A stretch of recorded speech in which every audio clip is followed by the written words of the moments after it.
इमरान खान की रिहाई और ईद में चंद दिन रह गए हैं। आज 1 जून है। 5 जून को जस्टिस सरफराज डोगर साहब इमरान खान के केस की समाअत करेंगे।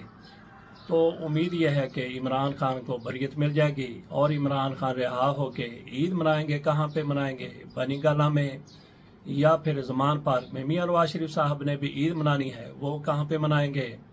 मियां नवाज शरीफ साहब बाकी बहुत चीज़ें मनाते हैं, कभी उसको मनाते हैं, कभी इसको मनाते हैं, और उन्होंने ऐसे बंदे को मना लिया जो उनको इक़्तिदार में ले आया। उनको तो नहीं, उनकी पार्टी को इक़्तिदार में ले आया, लेकिन उनके सारे केसेस, सारी सज़ाएँ, सारे मुकदमा, सारी करप्शन, सारी बेईमानी, सारा कुछ ख़त्म, फिशों।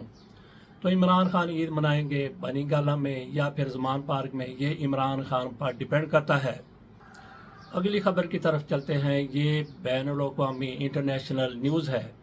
इसमें भारत को एक मरतबा फिर सुबकी का सामना करना पड़ा है। पहले स्टिम्सन सेंटर की रिपोर्ट आई थी जिसमें यह कहा गया था, इसको गो के कुछ लोगों की तरफ से ये बैलेंस किया गया कि पाकिस्तान और इंडिया में से कोई भी नहीं जीता। इस रिपोर्ट में यही कहा गया था कि दावे बड़े बड़े किए जा रहे हैं दोनों तरफ से। साथ ये भी कह दिया गया कि भारत के मिसाइलों ने पाकिस्तान का ज़्यादा नुकसान किया है, जबकि पाकिस्तान की तरफ से भारत के जहाज़ गिराए गए हैं। तो कुछ लोगों की तरफ से ये मान लिया गया कि बिल्कुल ये रिपोर्ट वालों ने जो कुछ लिखा ठीक लिखा है कि पाकिस्तान और इंडिया में से कोई नहीं जीता। लेकिन इसमें सदाकत बिल्कुल भी इस हद तक नहीं है कि कोई नहीं जीता, पाकिस्तान बिल्कुल जीता है। इस रिपोर्ट के मुताबिक तो यही कहा गया है कि दोनों बराबर रहे हैं, बल्कि मिसाइलों ने पाकिस्तान का ज़्यादा नुकसान किया है। लेकिन रिपोर्ट में ये भी कहा गया है कि पाकिस्तान ने इंडिया के जहाज़ गिराए हैं। तो इसके बाद फिर मुकाबले वाली कोई बात रहती ही नहीं, मवाजने वाली कोई बात रहती नहीं, बराबरी वाली बात रहती ही नहीं। जब भारत के 4, 5 या 6 जहाज मार गिरा लिए गए तो फिर क्या बाकी कसर रह जाती है? बाकी भारत की तरफ से भी इसको तस्लीम कर लिया गया है कि पाकिस्तान ने भारत के 6 जहाज गिराए हैं। कितने गिराए हैं? 6 जहाज गिराए हैं, क्योंकि उनके चीफ ऑफ डिफेंस स्टाफ से जब पूछा गया कि पाकिस्तान ने इंडिया के कितने जहाज गिराए हैं, तो उनकी तरफ से कहा गया कि जहाज कितने गिराए हैं तादाद पर डिपेंड नहीं करता, तादाद की इतना मामला नहीं है। मामला यह है कि पाकिस्तान ने ये जहाज़ क्यों कर गिरा लिए, भारत के जहाज़ ये क्यों कर गिर गए। दोबारा भी सवाल किया गया तो उन्होंने एक ही जवाब दिया कि ये कोई इतना बड़ा मामला नहीं है। लेकिन असल सवाल ये है कि पाकिस्तान ने भारत के जहाज मार कैसे गिराए। नील चौहान साहब से पहले भारत के सियासी लीडर सुब्रमण्यम भी इस हवाले से इकरार कर चुके हैं, इतराफ़ कर चुके हैं कि पाकिस्तान ने भारत के जहाज गिराए थे। ये बात दरमियान में आ गई। बात हम कर रहे थे कि भारत को कोलंबिया में भी सुबकी का सामना करना पड़ा। स्टिम्सन रिपोर्ट में यह कहा गया था कि पाकिस्तान ने भारत के तैयारे मार गिराए हैं। ये बहुत बड़ी सुबकी थी, भारत के लिए बड़ी शर्मिंदगी थी।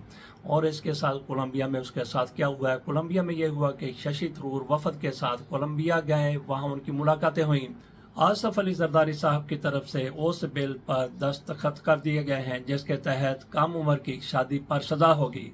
सज़ा किसको होगी? 18 साल से कम उम्र की शादी पर सज़ा होगी। दूल्हा को सज़ा होगी, उसके वालिदैन को सज़ा होगी और मौलवी साहब को भी सज़ा होगी।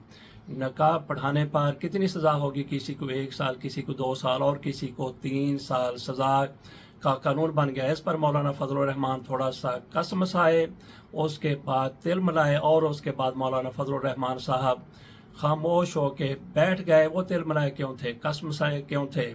क्या उनको ये पता चला था? क्या उनको ये वाज़ेह हुआ था कि ये कानून शरीयत के मुताबिक नहीं है? या फिर मौलाना फजलुर रहमान साहब इसलिए गुस्से में आए कि नका खां को भी सज़ा हो सकती है? 1 साल की सज़ा नका खान के लिए है जो कम उम्र के बच्चों की शादी करवाएगा। और इसमें कम उम्र के बच्चों की शादी का मतलब ये नहीं है 2-4 साल के बच्चों की शादी।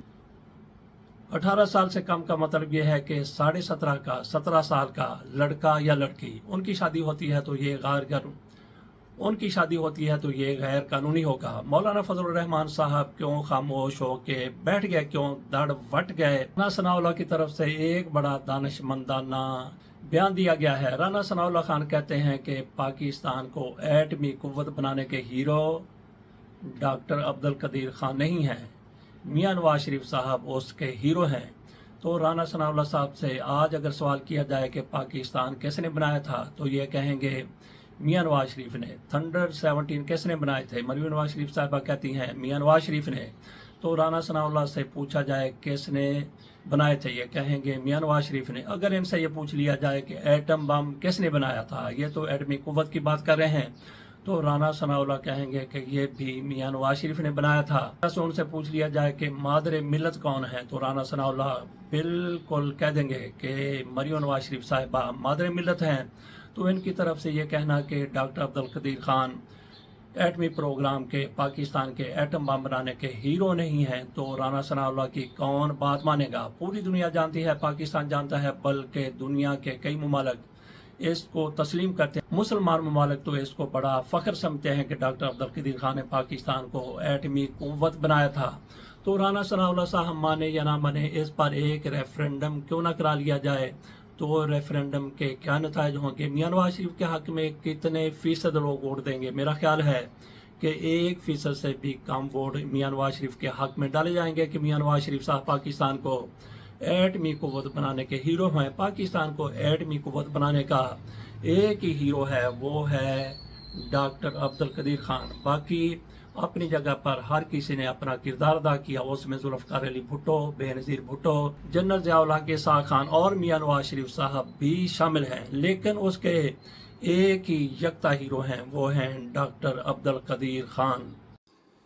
انڈیا اور کولمبیا کی بات کر رہے تھے، وہ ادھوری رہ گئی، وہ یہاں پہ کر لیتے ہیں۔ بھارت کا ششی تھرور کی قیادت میں وفد کولمبیا گیا، وہاں پہ ان کی طرف سے اعتراض کیا گیا کہ ہم نے پاکستان پر حملہ کیا تھا، اس میں کچھ لوگ مارے گئے، آپ نے اس پر اظہار افسوس کیا، جبکہ پہلگام میں دہشت گردی ہوئی، اس میں بھی بہت سے لوگ مارے گئے تھے، 26 لوگ مارے گئے تھے، تو اس پر آپ نے اظہار ہمدردی نہیں کیا، افسوس کا اظہار نہیں کیا۔ اس پر ان کا اعتراض تھا کہ پاکستان میں جو شہادتیں ہوئیں، جو ہلاکتیں ہوئیں، اس پر افسوس کا اظہار کیا گیا۔ ان کا پورا زور تھا کہ وہ اظہار افسوس واپس لیا جائے، لیکن کولمبیا کی حکومت کی طرف سے ایسا کرنے سے انکار کر دیا گیا۔ ہو سکتا ہے کہ کولمبیا کی حکومت اس پر تو اظہار افسوس کر دے جو کچھ پہلگام میں ہوا تھا 22 اپریل کو، لیکن پاکستان کے حوالے سے جو ان کی طرف سے افسوس کیا گیا تھا اس پر امید نہیں ہے، امکان نہیں ہے کہ کسی قسم کا بھی وہ اس پر